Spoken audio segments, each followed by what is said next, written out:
A very warm welcome to all of you. Welcome to my YouTube channel. चलिए आज start करते हैं series 3 जो कि हमारी चल रही थी टॉपिक वाइज PYQ 1991 से लेके 2024 तक की।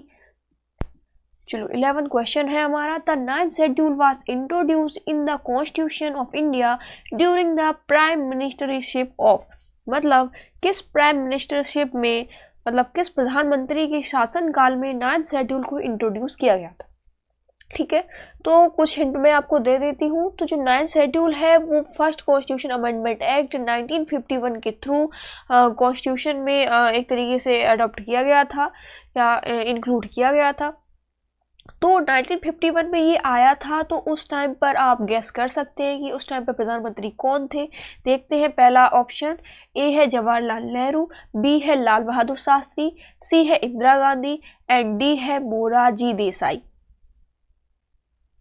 तो 1951 में जो प्रधानमंत्री थे, जो पहले प्रधानमंत्री थे, तो वो जवाहरलाल नेहरू थे, है ना। आप जब क्रोनोलॉजी एंड टाइमलाइन को ऐड करते हो तब आपको ये पता चलता है। ठीक है, तो उस टाइम पर जो प्रधानमंत्री थे वो जवाहरलाल नेहरू थे। तो इसके according option number A is correct. देख लेते हैं, देखिए पूरा लिखा है। और क्यों लाया गया था? क्योंकि अबॉलिश करनी थी जमींदारी सिस्टम को। उस टाइम पर जमींदारी सिस्टम बहुत ज़्यादा व्यापक रूप से था, तो उसको हमें एक तरीके से हटाना था। तो इसलिए जमींदारी सिस्टम को अबॉलिश करने के लिए नाइन्थ शेड्यूल कॉन्स्टिट्यूशन में लाया गया। ओके, और नाइन्थ शेड्यूल ये जुडिशियल रिव्यू भी होता है नाइन्थ शेड्यूल का। देखो ये लिखा है ना, this amendment made laws placed in ninth schedule immune to judicial review even if they violate any fundamental rights. तो मतलब ये एक तरीके से जुडिशियल रिव्यू के बारे में है कि ये नाइन्थ शेड्यूल है। ये जो ये अमेंडमेंट है फर्स्ट कॉन्स्टिट्यूशन अमेंडमेंट एक्ट, ये नाइन्थ शेड्यूल में एक तरीके से रखा गया था और immune to judicial review. Okay, चलते हैं नेक्स्ट क्वेश्चन पर। Which of the following are regarded as the main features of the rule of law. देखो, रूल ऑफ लॉ का मतलब क्या है? रूल ऑफ लॉ का मतलब है कि जो गवर्नमेंट है वो गवर्न करेगी अकॉर्डिंग टू रूल, है ना। रूल के अकॉर्डिंग करेगी, ये नहीं कि खुद का रूल बना दिया। और वो रूल ऑफ लॉ क्या होगा? वो कॉन्स्टिट्यूशन डिसाइड करेगा, है ना। तो इसलिए रूल ऑफ लॉ को बेसिक फीचर्स ऑफ कॉन्स्टिट्यूशन भी कहा जाता है कि और ये भी कहा गया है इन जुडिशरी की जो रूल ऑफ लॉ है वो जुडिशरी ने इसको एक तरीके से इंटरप्रिटेट किया है कि rule of law he basic features है।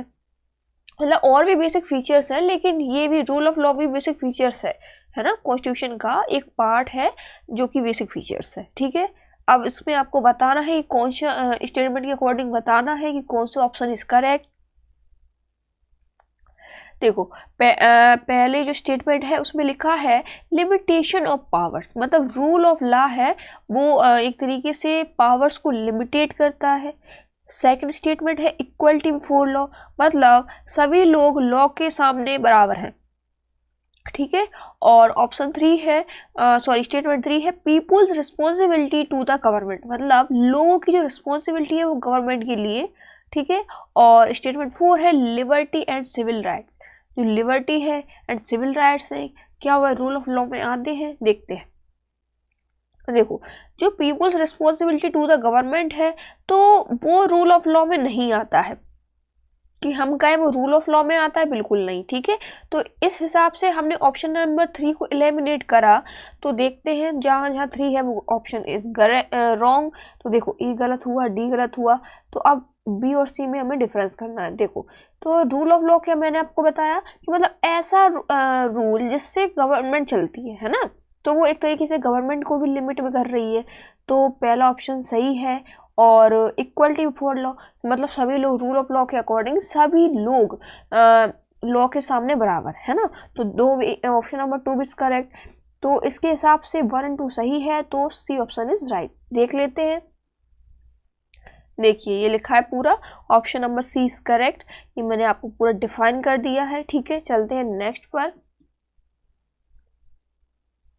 13 है कंसाइडर द फॉलोइंग स्टेटमेंट्स। आपको स्टेटमेंट्स है उनको कंसाइडर करना है। पहला ऑप्शन है द पहली स्टेटमेंट है the parliament of India can place a particular law in the 9th schedule of the constitution of India. मतलब जो पार्लियामेंट, भारत की जो पार्लियामेंट है, किसी भी पार्टिकुलर लॉ को 9th शेड्यूल में प्लेस कर सकती है। स्टेटमेंट 2 है the validity of a law placed in the 9th schedule can not be examined by any court and no judgement can be made on it. देखो इसमें क्या लिखा है कि जो 9th शेड्यूल है वो एग्जामाइन नहीं हो सकती है ना, by the court, and no judgement can be made on it, और कोई भी जजमेंट इसके लिए नहीं बना है। तो ये तो सरासर गलत है ना। देखो इसके लिए जो जजमेंट थी वो IR कोयलो से रिलेटेड थी, है ना, IR कोयलो। और जो ये लिखा है ना examine by any court of law, मतलब कि इसमें जुडिशियल रिव्यू का प्रावधान है। तो ऑप्शन 2 इज इनकरेक्ट। तो इसके हिसाब से हमारा जो फर्स्ट वाला ऑप्शन है वो राइट। ठीक है, अगला इसका आंसर देख लेते हैं हम। देखो सॉल्यूशन ए इज करेक्ट। तो देखो यहाँ स्टेटमेंट दे रखा है। अब देखो स्टेटमेंट 2 क्यों गलत है, क्योंकि देखो इधर ये लिखा है, ये जजमेंट ये रहा, मतलब IR Coelho versus state of Tamil Nadu 2007, जिसमें सुप्रीम कोर्ट ने कहा है that all laws including those in the 9th schedule would be open to judicial review. मतलब जुडिशियल रिव्यू के लिए ओपन रहेंगे if they violate the basic structure of the constitution, अगर वो कॉन्स्टिट्यूशन का जो बेसिक स्ट्रक्चर है उसका उल्लंघन करते हैं तो। ठीक है, चलते हैं नेक्स्ट क्वेश्चन पर। अब ये लिखा है democracy superior virtues lie in the fact that it calls into activity. जो डेमोक्रेसी का जो श्रेष्ठ वैल्यू है वो हमें कहाँ दिखता है, किसकी एक्टिविटी में दिखता है। ठीक है, तो ये स्टेटमेंट है the intelligence and character of ordinary man and women. मतलब जो सामान्य पुरुष और महिलाएं हैं उनकी जो सोच है और उनका जो कैरेक्टर है उसमें हमें ये डेमोक्रेसी के फीचर्स दिखते हैं। बी है the methods for strengthening executive leadership. मतलब जो एग्जीक्यूटिव लीडरशिप है उसको मजबूत करने के लिए एक तरीका है ये डेमोक्रेसी। सी है a superior individuals with dynamism and a vision. मतलब एक सुपीरियर इंडिविजुअल है और उसका जो डायनेमिज्म एंड विजन है। और डी स्टेटमेंट है a band of dedicated party workers.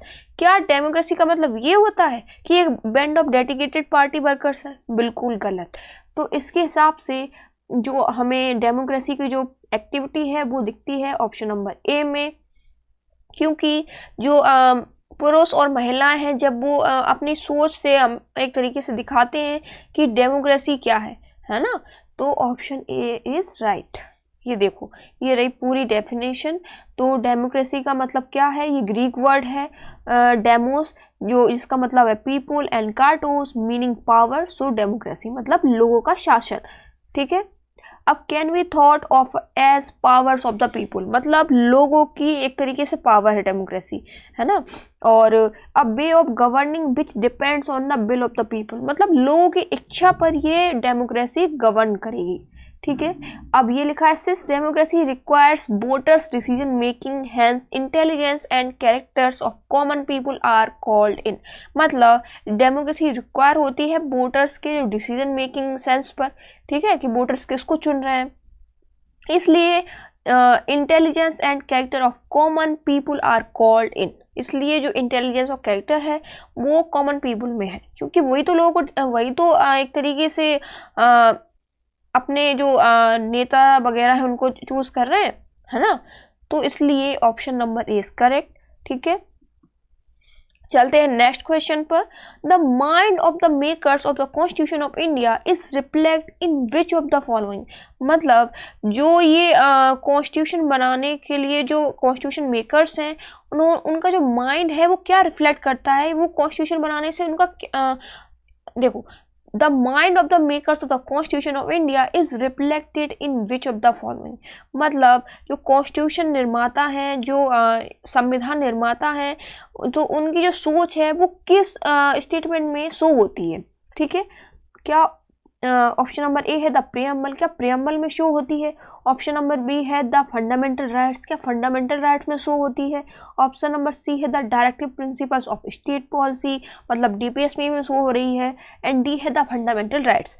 तो देखो, प्रियम्बल एक तरीके से कॉन्स्टिट्यूशन की रूपरेखा है कि उसमें फंडामेंटल राइट्स भी लिख दिए, ठीक है, और फंडामेंटल ड्यूटीज़ भी बता दी, डीपीएसपी बता दी, सब कुछ बता दिया। तो ये माइंड ये कहाँ दिख रहा है हमें, ये हमें प्रियम्बल में दिख रहा है ना।